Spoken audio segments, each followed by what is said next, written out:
Welcome to In the Thick of It, a podcast sponsored by Answering the Call.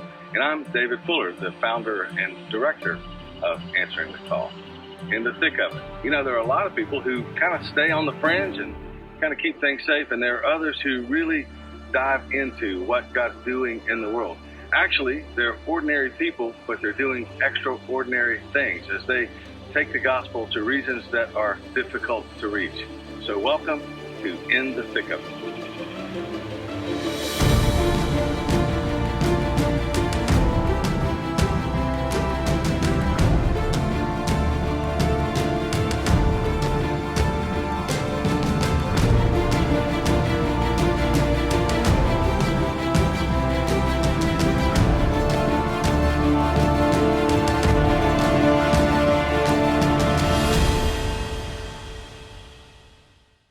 Hey, we got a great one for you today.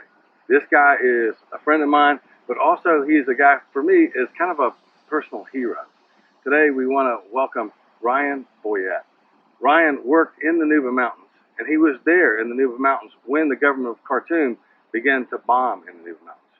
Rather than leave, he stayed. He stayed and married a girl there in the Nuba Mountains, a really cool lady. He married her and began to work with an organization that he created called Nuba Reports. And it was Nuba Reports really that brought to the world's attention all the atrocity and the bombing that was happening in the Nuba Mountains. That's how I first knew him, was reading the Nuba Reports. Ryan also now is working with an organization that he created called Nuba Mountains. And he's at Vanderbilt University studying about the development of curriculum that will impact all of the children in Nuba. A truly amazing guy. So welcome with me, Ryan Boyett. Ready. So welcome to the podcast, everybody. Today we're with Ryan Boyett. That's right. The infamous or the famous Ryan Boyett, I guess, depending on which side of the equation you're on. Depends on who you talk to, maybe. Yeah. So Ryan is working in the Nuba Mountains. He's definitely in the thick of stuff there in the Nuba Mountains. He started in projects with Samaritan's Purse, and then he rolled on and began to do what was called Nuba Reports. Mm-hmm. I don't know if you know this, like Nuba Reports, that was how we first even heard about. Oh, really? I didn't know that. Yeah. Oh, wow. So we've been in the mountains now for a little bit, not like you, but we're there for a little bit, and we're building a school there and all that. But honestly, dude, I don't know if I ever told you this, but none of that would have happened apart from Nuba Reports. Yeah. Well, I appreciate that because, we don't see the impacts of that work when we're sitting in the middle of it, in the thick of it. And so when people say stuff like that, it is really encouraging. So, yeah, I mean, if that got you guys there and building a school and doing all the work you're doing. It was Nuba Reports. We were here, and we were working, of course, over in northwestern part of South Sudan, mm-hmm. mainly with Dinka, and we were kind of hearing about Nuba, but it was like there was no flow of information coming out of there. And we did have a thought like, that's certainly a place that's, and it's kind of consistent with who we are. That's certainly a place that is experiencing some pressure and some violence even, and sounds like that'd be a good place for us to go. But we couldn't get any information. And so we finally found you guys, and that's how we could understand the nature of what was happening. Well, I appreciate that. Yeah, that's a cool story. Take a minute. Not everybody's going to know this. Like, take a minute, and how would you explain? I mean, I know what this is in my mind. Sure. But how would you explain what's going on in Nuba? So, it is complicated, right? And you know this as a 30-year civil war between Sudan and South Sudan, Nuba, and all these places. But kind of to put it into a nutshell, you have the government of Sudan, who was, Islamic military power dictatorship that was putting oppression upon the people of Nuba and South Sudan. So when South Sudan joined the fight, or when South Sudan took up arms to fight their government, the Nuba people joined them in that. And they joined them in that in around 1989. And so when they joined, they had been fighting against their government. Well, fast forward 20 years, and suddenly you have, in 2011, people are separating. South Sudan, through the peace agreement, separates to become a new country. Well, the Nuba people got left out of that. And so they got stuck in the north. Even though they fought on the side of the South, they had many of the same issues that the people in the South were fighting for. Sure. So they got stuck in the north. And there was supposed to be some sort of referendum. There was supposed to be, popular consultation is what they called it, where people of Nuba get to voice their opinion, but really it was just an appeasement thing. And so through a corrupt election that took place and things like that, it became very clear that the government of Sudan was going to try to just run over this rebellion in Nuba. And that was in 2011. Okay, let me pause you a second, because I've tried to understand. I understand the political alignment with Nuba and South Sudan. Mm-hmm. And so obviously the Khartoum regime doesn't want that. But is there other, like, why is the Khartoum government so insistent on, my understanding, not just, insistent on the eradication of Nubian population, really? Mm-hmm. What is so, is there something of value in there? Like, why are they so? I think there's a few things. One is the Nuba people, especially at the time the South Sudan split, still represented. The Sudanese government wanted that territory, but they didn't necessarily care about the people. Right. They wanted that territory, so they still represented something that opposed them. So knocking that out to them, to me, a dictatorship, Omar Bashir and his regime were very good at dividing people among tribal lines, among ethnic lines, and as long as they divide different groups of people, then they can maintain power. Because if those people unite with their same grievances, then they can topple the government, which we saw later. But so that to me was one of the main issues. Another issue was religion was an issue. Now that South Sudan had split off, Nuba was the majority of Christians in the country. Even though Nuba is 70% Muslim, the most amount of Christians in the country were Nubian. Right. So that's another issue. The third issue is resources of the land. So Nuba, South Sudan split. Right. North Sudan lost a lot of oil revenue, right, and other revenue. Nuba has minerals in it like gold and other things. So the Sudan government even said we're going to beef up our gold production. So that was part of their plan. Nuba also is one of the few places in Sudan that you can still do agriculture outside or away from the Nile. So all of these reasons for resources as well wanted to give Sudan also the power, or the government of Sudan the power to control the people in the land. Yeah. So I guess it was 2011 mm-hmm. when really the significant bombing and that began to occur. Right? Yeah, that's right. So you had a window of peace. So you had the ceasefire that was signed, I believe, in 2002, mm-hmm. and then that turned into the peace agreement in 2005. Right. 2005 to 2011 was pretty peaceful in Nuba. Mm-hmm. People were able to farm for the first time. People were able to get cell phone. Suddenly, cell phone towers were going up. We were able to call people. It was unbelievable. Yeah. And then 2011, we started seeing definite signs of war coming. We were seeing government troops coming into areas and driving through areas that we had never seen before for no reason. We were seeing some flashes of attacks by militias in certain villages. And then we started hearing the president at the time, Omar Bashir, started saying things like, if they don't want to win by the ballot box, then we'll win by the bullets, and saying things like we'll chase the insects to the tops of the mountains. Yeah. These were things being said. So, when you see that coming from a government like Sudan, you know what's coming. You know what's next. Yeah. You know what's next. And then immediately they say on June, the 6th month, on the 6th day at the 6th hour is when the war started. Bombing started. We were there. We could hear the bombing. We could hear the fighting. So you, at that point, 2011, I guess you had a decision to make. Whether I'm going to stay, whether I'm going to go. Yep. You decided, of course, to stay. Yeah. Why? So at the time I was working with Samaritan's Purse, and there were several other international aid organizations in the area. Right. All of them made the decision to evacuate. Some of them even before the fighting started. So Samaritan's Purse really held out for quite a long time. Okay. But in the end, they realized their staff were in danger. They called me and said, Ryan, we're sending a plane to this remote airstrip. You need to come out.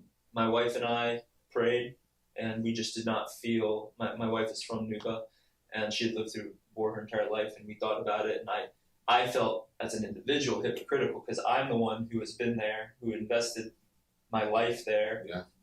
And then just to tell people when I'm talking to them about love in Christ and no fear but Him, to just get on a plane and say, I hope you make it through, to people who are friends and family that we had worked alongside of, hand in hand. Family. And then just saying bye. I just felt that wasn't right. So Jazir and I decided to stay. I resigned from Samaritan's Purse at that moment. And I remembered why I went there originally was because, what you said, there's really no information getting out from that area. Yeah. And so I read a little 2-paragraph article that talked about the conflict in Nuba, and it was specifically talking about a story of a pastor that was drugged behind a car in the previous conflict before the ceasefire. And that's what drew me to Sudan, was a 2-paragraph article. And I was like, why haven't I not heard about this? So I knew that was going to be the same in this conflict. And that's what happened. So at that point, you kind of launched Nuba Reports to begin to get all that information out. And listen, man, I don't think we're the only ones who begin to understand a little bit about Nuba and came because of that. I'm sure there was some others as well. And so that's interesting because it kind of came full circle. Then. Yeah, that's exactly what happened. And I think, we saw that. And so I said, suddenly one day when I resigned from Samaritan, I don't have a vehicle. I don't have a sat phone. I don't have a med kit. I don't have anything. Right. I have my house that I built out of grass and mud, and that's what we were living in. And so we ended up a guy named Tomo Krishnar, who was also a famous kind of human rights activist and journalist who had come to Nuba previously, came and gave us some little cameras, just some little point-and-shoot cameras. So we brought in some Nuba guys that were my friends, and we made a Nuba Reports, and just taking these little simple photos. And I had made media contacts over the years, people who have done stories about the peace agreement and stuff. And so I started calling people, and I just said, hey, we're here. This is what we're seeing. This is what we're having. Here's some photos and videos. We'll try to send them to you any way that we can. And so through that, we started getting our names out and that we have access to the area. And then so we started bringing in big names of media, international media, into Nuba. Wow. Amazing. I suppose that Bashir and the regime in Khartoum was pretty excited about this. Oh yeah, they were really happy about it. So Dave, like even South Sudan, there was very little information in the first war about what was getting out about that conflict. Yeah. So now you have Nuba that's completely landlocked. There's no international border around there except the newly created country of South Sudan, but it's completely locked off. And so we were able to get information out. I was invited to the White House. I got Nicholas Kristof from the New York Times. You went to the White House? Yes. I'm feeling pretty important today. I got a friend who went to the White House. Well, it wasn't as I was a little bit more hopeful when I got the email. I was like, oh wow, I get to go to the White House. Yeah. So I will give them credit because I wrote one single email to the head of the National Security Council for the Obama administration, and they got right back to me. I mean, I just wrote the general email state.gov or whatever it was, or whitehouse.gov, and then they wrote me back and they said, yeah, we want to hear about this.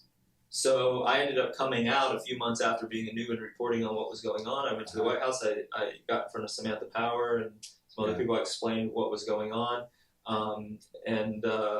Some of them were encouraging. Others were like, "What? You need to come out of there."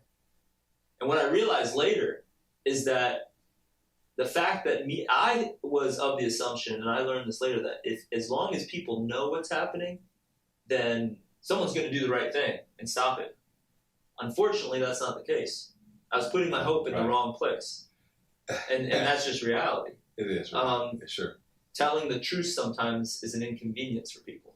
Yeah. And that was certainly the case. Yeah. And it wasn't, though, real inconvenient. It wasn't very convenient for Bashir. No. Did you face some retaliation from the North? Yeah. So after we started bringing in a lot of people into Nuba, all this international media, like Ms. Kristof, Ann Curry, Greta Van Susteren, even brought Franklin Graham back in there at one point. And then I even brought in George Clooney. So then after all that... Wait, you know George Clooney? We brought him into Nuba, yeah. Very nice. I've watched his movies. Yeah. Yeah, well, it's weird for me to watch his movies. But he actually was very knowledgeable about the situation. Really? He came and really listened. He really came and listened to the people. And I really respect him for doing that. He came to a rough place when he didn't need to, and he listened. But through all that, we got a lot of attention. We built the credibility of Nuba Reports, but like you said, the government took notice. Sure. So in May, I think it was May 2012, I was at my house with a few of our reporters. Jazeera, my wife, was at the neighbor's house. Okay. And by that time we were used to, they call them Antonovs, these bombers that come in, cargo planes that just drop bombs. And so we heard the plane. Any plane you hear in Nuba during that time is coming to bomb. Right. So normally if we see a plane, we quickly try to find a way of getting to where it may bomb so we can take evidence of that. Well, it was coming to us this time. Yeah, and you could tell from the sound, I guess. Oh, yeah. Yeah.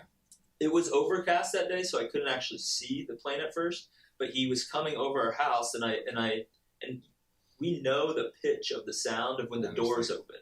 Yeah, I understand. To bomb. I mean, that's how specific how acute our hearing has become because it's survival. So I had heard this plane coming with my reporters. I said, guys, that plane's really close. They said, yeah, but it seems like it's going on. But sure enough, it circled back and came under the clouds. So now it's really low. Yeah. And now we could see it. Yeah. And I said, guys, this plane's going to bomb. And so we run inside. No bomb had fallen there in the past. And I'd been by many bombings by that point, but this is the first one at my house.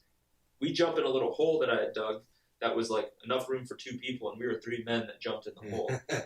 At the time, I had no idea where Jazeera was. And so this plane came about 30 meters away. The bomb starts falling. And it doesn't sound like a whistling like you hear in the movies. It sounds like it's tumbling. Like, boom, boom, boom, boom, boom, boom, boom, and it gets louder and louder and louder. Well, this time, by that time, I could know when or where a bomb may land. It's going to land over here. But this one sounded like it was right over us. Okay. So I remember just sitting in that hole and saying, God, please let me live through this. Please let me. And I just kept saying that. And the bomb hit. And there was an old house that had been built next to my house, all of rock. And this is a shrapnel bomb, so it's made to hurt people. Sure. And so when it hit, it explodes out in like almost parallel to the ground. And there was this rock house that almost took all the shrapnel. No one lived there. It was just an old rock house. Took all the shrapnel, knocked it down, and the other pieces went over our head, and a few went through the roof of my house. But if it wasn't for that, we'd have huge chunks out of our house. Maybe it could have bounced in the hole that we were laying in. There's all sorts of things that could have happened. That was about 25 yards to 30 yards from my house. The second bomb landed about 50 yards on the other side of my house, which was on a hill. So when it exploded, it shot upward. The third bomb, there are 6 bombs in total. The third bomb fell near where Jazeera was at the neighbor's house, and they didn't have a hole. And she was 7 months pregnant with our son. And so she was, we also had a dog, and everyone ran behind this big rock at this house, and they all laid behind it. But if the bomb lands any other direction, it's going to kill you. Right. So she was laying on that, and then the third bomb hit a huge piece of shrapnel, hit the rock, and ricocheted off of it. The minute the plane kept going, Jazeera ran. I was running. I got in my car. We drove to a really big cave that would protect us more, but the plane didn't come back. Thank God no one was hurt. Jazeera, a lot of women who are pregnant that have bombings near them, they have miscarriages, but Jazeera was safe. God protected us. That's awesome. Yeah. So with the government cartoon, basically, I mean, they're directly targeting you. Mm-hmm. At that point, I'm sure you just quit. I'm done with it. Oh no! I that's just not my. That's just not my the way I do things. Yeah. So it actually. I would say it enraged me at first. I was very angry, which I would say this was a shift for me, which wasn't a good shift.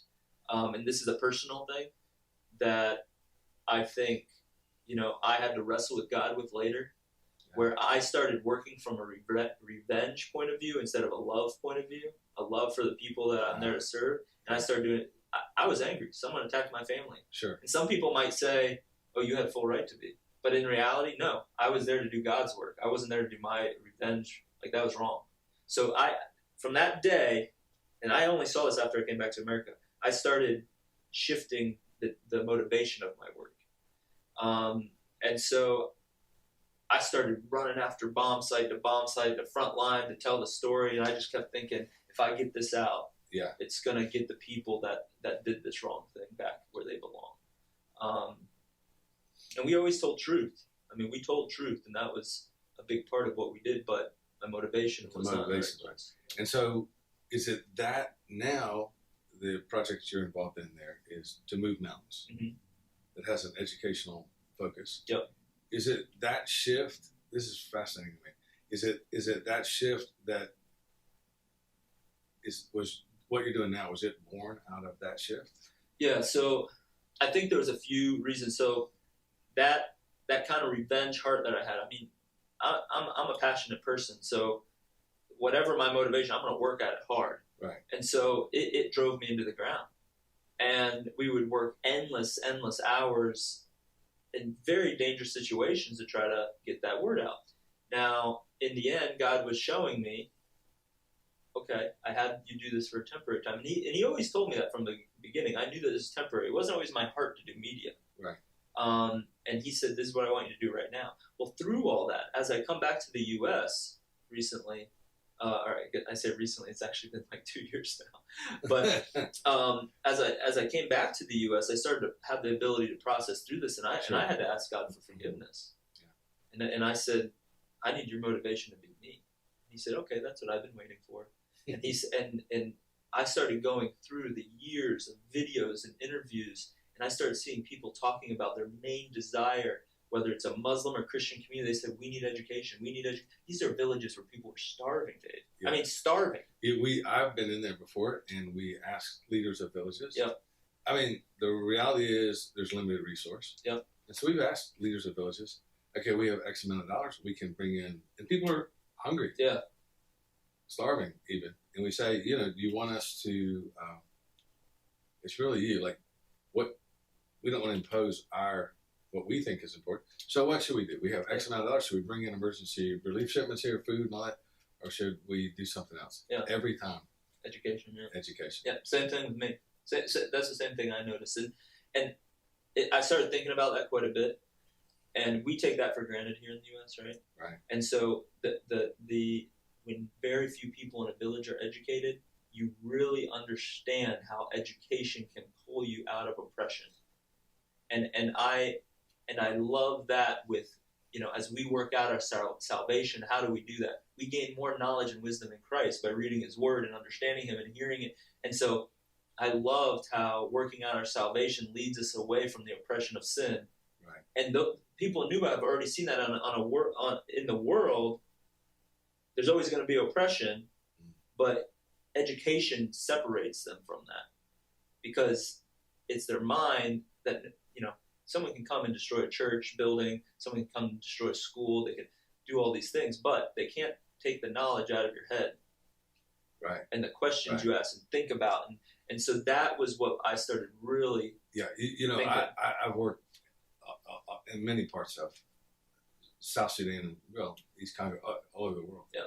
One of the unique qualities about Nubian culture that I see is this ability they really have this ability to think long-term, even in the midst of crisis. They think, it's amazing, really. They think long-term. Yeah. And I've always thought that's part of that educational piece.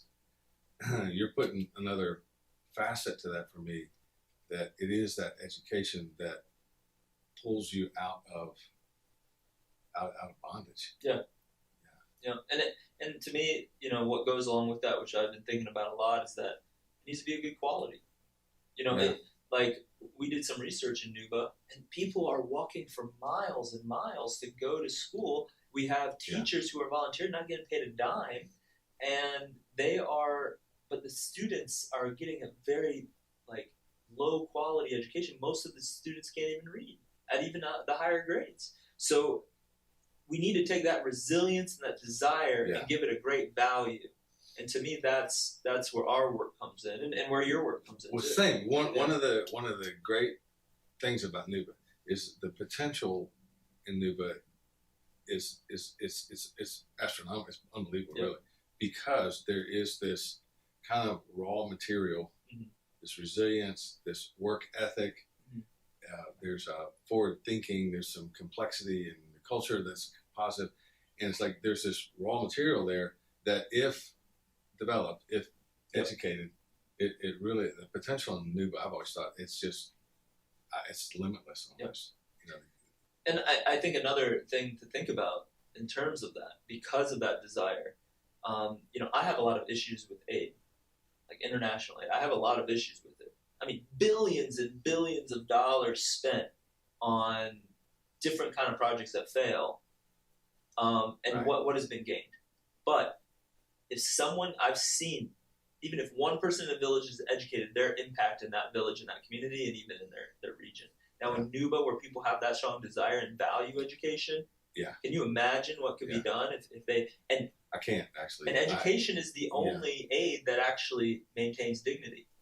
Yeah. You see what I'm saying? Like if you just go and give food to people, suddenly you're creating a need. And so that within that person's heart, it's almost like, oh, I have to, I need someone to give me food, where education doesn't do that. It empowers somebody. This is one of my first exposures to Nubian people was actually on the south side in Italy. And there was a situation there where an organization was there, and they were going to feed Nubian people. Okay, so we were in these churches around Nuba, and we began to talk to those leaders and even the political leaders there. And one thing they said to me was like, we have tried to tell them we do not want their aid. Coming from what I had done, it was like, what are you talking about? You need food. Like, no. We want to grow our own food. And I asked them, there was a couple of chiefs there. I asked, like, why do you say that? And it was so fascinating to me. He was like, we don't want to become dependent on someone. Nuba, the culture is it's very different than. It is, yeah. I mean, even Ida is an interesting situation. Like the UN even used things like education and food and all these things to try to get them to move. I know. But you know what? I was in Ida when, through the course of all that, the Nubian people were like, we don't want food relief. We just want to grow our gardens. We want to grow our own sorghum. And actually, the UN, they came in and destroyed their stuff. So, to make them dependent, this is my problem with aid. Thank you. You have people who are willing to work for themselves, but instead prefer it. Instead, you have a top-heavy idea coming down upon them that actually disrupts that, and that's something that I appreciate what you guys are doing, and this is why what we're doing is give people the ability to work for themselves. They want to work, and help them along the way, and give them the education they need to maintain their dignity. Well, honestly, what we're doing in comparison to all you've done there, and what the Lord's allowed you to do, it's minuscule, man.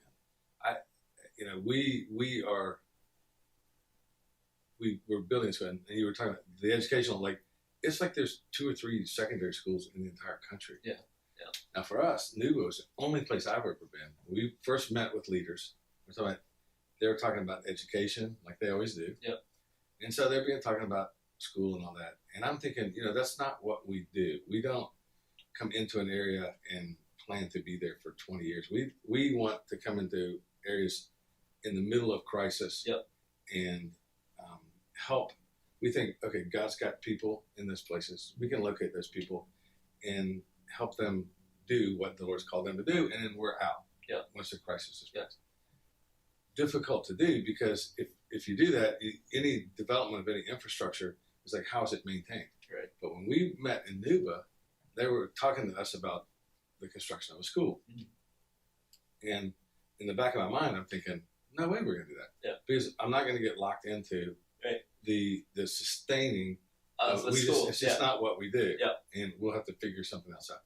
But as they continued talking, I realized they weren't talking about us sustaining it. I was shocked. They're talking about, if you could just give us, literally a hand up. In terms of the construction of this in the capital project here. Build a school. We'll provide teachers. We'll provide. And I was amazed. So we don't typically do it, but that's why we did what we did, because they're commitment to carry it out. Well, I'm glad you're doing it, and it's not minuscule because, I mean, if you think of a building, and there's research to show this, especially in Africa, and areas like Nuba, I think it even probably is more. But when you build a building, I mean, you've been to Nuba. There's not many buildings that are constructed out of cement or brick or metal roof or anything. There's very, very, very few. Right. And so, especially in the area where you guys are building. So when you build that, suddenly that becomes a place that is very important to the culture, the society, the parents, the students. Yeah. Suddenly when a kid goes to that school, he has a pride that says, I am going to this place that was built, and no other building is built like that. And there's research to show that this improves children's academic abilities. And so when they go to this building, they're a part of something that is important to the community because they've seen people work on it. They've seen it that it's different from every other building. And so that has a great impact. And just think how long that building will be there, and think of all the kids that will be going there. Think of the teachers that will be going and teaching in a school that's built properly. I do think about that all the time, actually. It's the kind of stuff that helps you sleep at night. Yeah. And so we wanted to come down and do, spend some time with you. And we want our guys to understand you and understand what all that's happening there. But I really have a secret agenda. Okay. Because I understand that to move mountains, a lot of it is the development of this curriculum. Yeah, and teachers, yeah. And teachers. Mm-hmm. So my secret agenda is, can we get some of your curriculum if we finish this? Oh, yeah. Yeah, I mean, I was hoping you were going to talk about that because we want a few schools to be the kind of the model schools and the kind of pilot schools to kind of use this curriculum.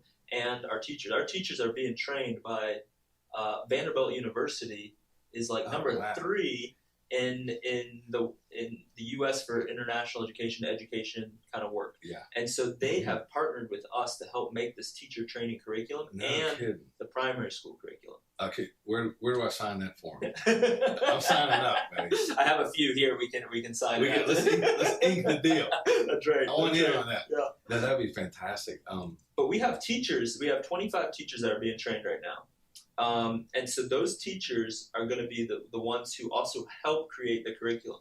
So we will have experts kind of work together with them and say, okay, when we're teaching this math concept, instead of using apples and oranges, what is a new, and really contextualizing it to that. That's brilliant. And so and our teachers will know that curriculum inside and out. Now, we're not going to use 25 teachers in one school. Our original idea is to get several schools, and we would love for your school to be one of those schools. Oh, we'd love that. That's amazing. I can't. That'd be great, man. So that just leaves me, before I sign the papers, mm-hmm. There's 25 teachers. Yep.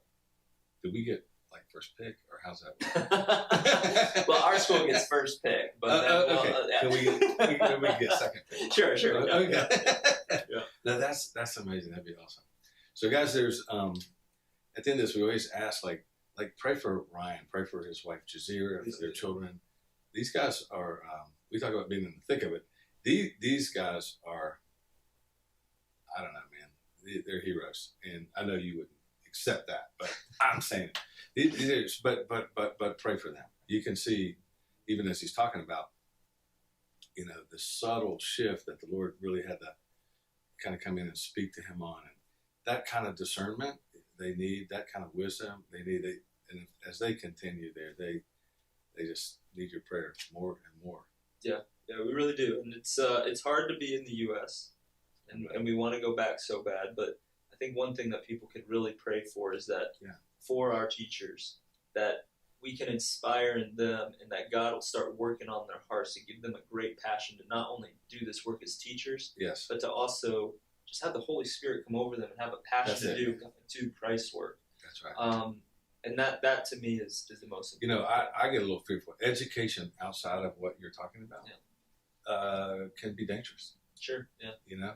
But in the context of what you're talking about, it's not dangerous. It delivers people, and Amen. Yeah. So we will. Let's pray that way, guys. Let's pray that way. Thank you. Hey, thanks for being with us. Yeah, thanks, Dave. Yeah. Appreciate it. I don't care what everybody says about you down there, man. I think you're all right. Yeah, I appreciate that. God bless you, man. Thanks. I appreciate it. All right, you ready for the rapid fire questions? Mm-hmm. Okay. I'm so ready. This is the most critical part of all this. Right. The rapid fire questions. Yep. We're gonna give you 3 or 4 questions.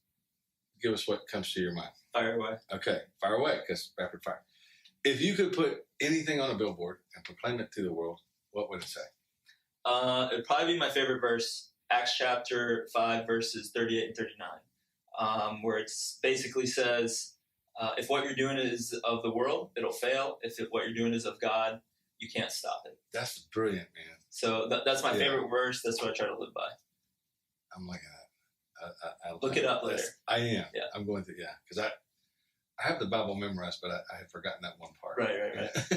We need to get to the next question for rapid fire. Rapid fire. Yeah. When do you think of success? Yep. Who's the person that first comes to your mind and why? I do look up to my wife for this because she has lived through war her entire life. Yeah. She has learned how to write and read English by writing on the ground. I heard that. That's amazing. With her finger in a stick. She never had paper and pen, and she's at Vanderbilt University, a top-rated university, making straight A's.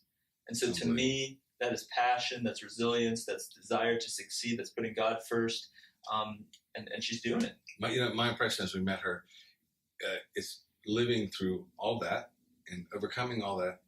Also, there's such a lightness to her. Mm-hmm. Amazing. Yeah. Amazing. Question number 3. Okay. What is a life-changing book that you would either recommend or you would give to someone else? Okay, so there's actually this one is pretty good. So in school, at Vanderbilt, when I'm in school, we're learning about ways people have done aid in the past. A lot of what we talked about earlier. The White Man's Burden. The White Man's Burden is a book that talks about how the way we do aid is not working. That we're spending billions of dollars and it's not working. And we need to really go to the grassroots of people and hear what their desires are and what they need and how they need help. And then go and meet it at that level. Perfect. I need to read that book, I'm sure. Last one. This is an easy one. So if people want to, follow what you guys are doing, we're encouraging people to pray for you. If they want to follow what you're doing, what platforms? So we're on Facebook, Instagram, Twitter, and our handle is the same on all of them. It's at to move MTNS. At to move MTNS. At to move MTNS. So guys, you're going to want to follow them, and we hope you'll follow us as well. We are at answeringthecall.org. You can go to our webpage and see us there. We're also on Facebook, and there's an Answering the Call Facebook page. So we'd love to have you follow us there. Other than that, we're done. Yep. Thank you, Dave. I appreciate it. God bless.